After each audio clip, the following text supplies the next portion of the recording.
In this clip, I want to share with you a real little gem of a piece of knowledge and understanding that I actually learnt myself in Echo 1 many years ago, but has stood me really well in a business career of on and off for the last 30 odd years. A real little gem. I want to talk to you today about the price elasticity of demand. Let's refresh our memories about a couple of important things.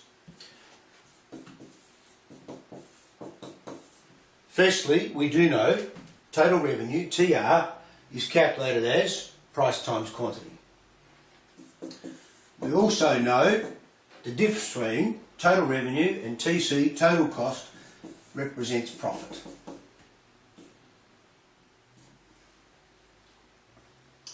Now there's almost an innate urge when you're in business to put your prices up. And the desire is basically along the lines of, if you put prices up, then total revenue goes up, and if total revenue goes up, then profits go up. People that think that way are forgetting one crucial little fact.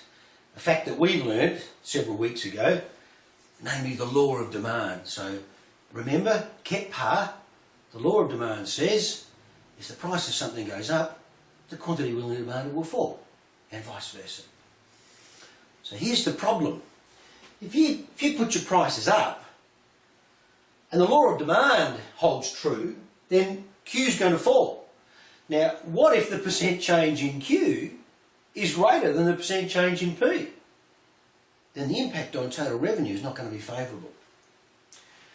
What we need to know, therefore, is what we call ED, the price elasticity of demand. We need to know what will be the percent change in quantity demanded in response to some percent change in price. Let me give you a little example.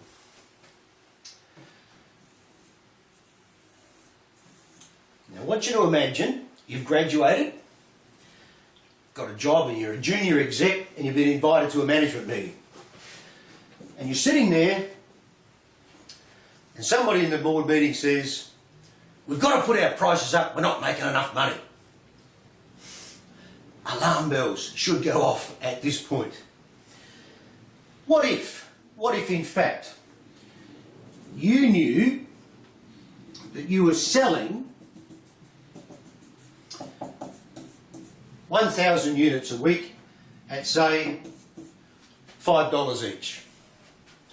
Well, we know that TR is therefore 5 times 1,000, which is clearly $5,000.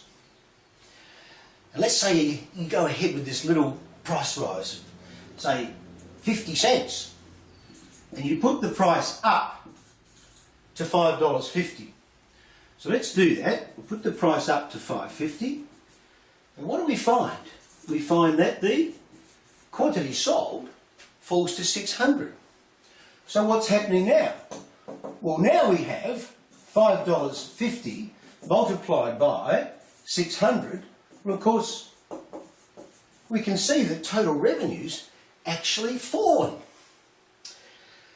Now, this is contrary to what you wanted to happen, but it's happened because the price elasticity of demand is highly price elastic.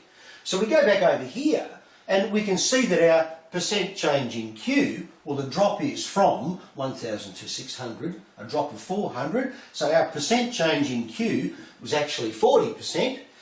The percent change in P, the price rise, clearly only 10. It's given us a little figure, which we call our elasticity coefficient. It's given us a figure of 4. Now, what does this 4 actually mean? It means that for every 1% change in P, there's a 4% change in Q. Now, in fact, the really courageous thing for you to do at this point in time is to say, stop, jump up at the whiteboard in this board meeting and say, look, I'm sorry, but in fact, the really correct thing to do is to drop the price. let's have a look. Let's say we drop the price by that 10%. What do we find now? We find that sales have risen to 1,400. What's our total revenue now? Well, it's 4.5 multiplied by 1,400, which is 6,300.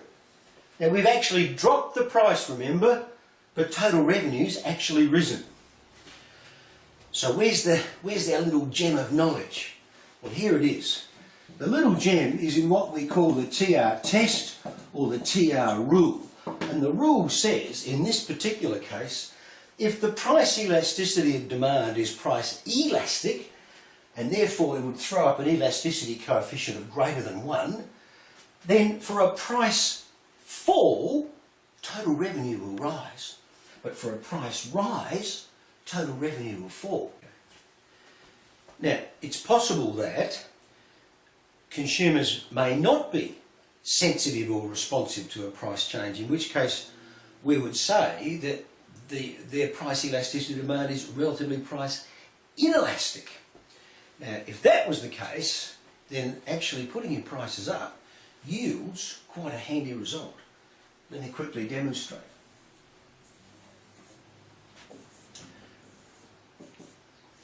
Now, I've employed the visual services of a steeply sloped demand curve.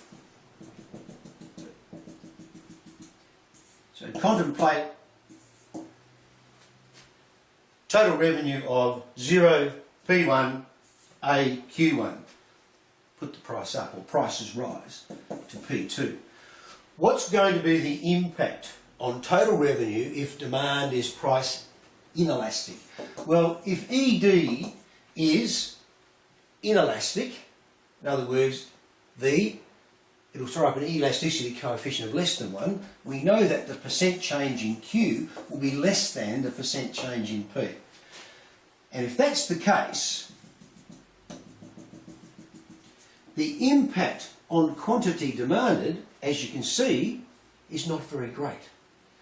And what we can see here is that our total revenue has risen from 0 P1 A Q1 to 0 P2 B Q2.